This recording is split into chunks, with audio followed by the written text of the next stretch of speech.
सर्वोच्च न्यायालयानं सर्व राज्य आणि केंद्रशासित प्रदेशांना वृद्ध, विशेष करून 70 वर्षांवरील वृद्ध आणि असाध्य रोगानं ग्रस्त असलेल्या कैद्यांच्या मुदतपूर्व किंवा लवकर सुटकेसाठी 3 महिन्यांच्या आत एक सर्वसमावेशक धोरण तयार करून त्याची अंमलबजावणी करण्याचे निर्देश दिले आहेत.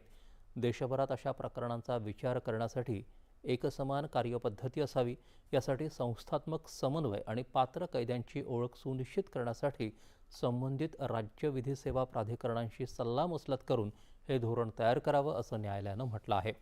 असाध्य रोगानं ग्रस्त, आजारी, अशक्त आणि वृद्ध कैद्यांच्या, विशेष करून 70 वर्षांवरील कैद्यांच्या अनुकंपा सुटकेसाठी देशव्यापी मार्गदर्शक तत्त्व असावीत, अशी विनंती करणाऱ्या याचिकेवर सुनावणी दरम्यान न्यायालयानं हे निर्देश दिले. धोरणामध्ये सुटकेच्या विचारासाठी पात्रतेचे निकष आणि कार्यपद्धतीची चौकट स्पष्टपणे परिभाषित केली जावी, असे निर्देश न्यायालयानं दिले आहेत. CBSE अभ्यासक्रमांतर्गत इयत्ता 9वीमध्ये तिसरी भाषा लागू करण्याबाबत सर्वोच्च न्यायालयानं चिंता व्यक्त केली असून यामुळे विद्यार्थ्यांवरील ताण वाढू शकतो, असं निरीक्षण नोंदवलं आहे. विद्यार्थ्यांना या भाषेचा अभ्यास अधिक चांगल्या प्रकारे पेलता यावा, यासाठी तिसरी भाषा इयत्ता 5वी किंवा 6वीमध्ये सुरू करावी, असं न्यायालयानं सुचवलं आहे.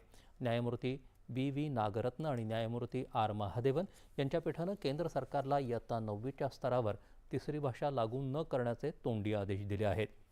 राज्यातील प्रत्येक जिल्ह्यात जवाहर नवोदय विद्यालय सुरू करण्याबाबत मद्रास उच्च न्यायालयानं दिलेल्या आदेशाविरुद्ध तमिळनाडू सरकारनं दाखल केलेल्या याचिकेवरील सुनावणी दरम्यान हे निरीक्षण नोंदवण्यात आलं.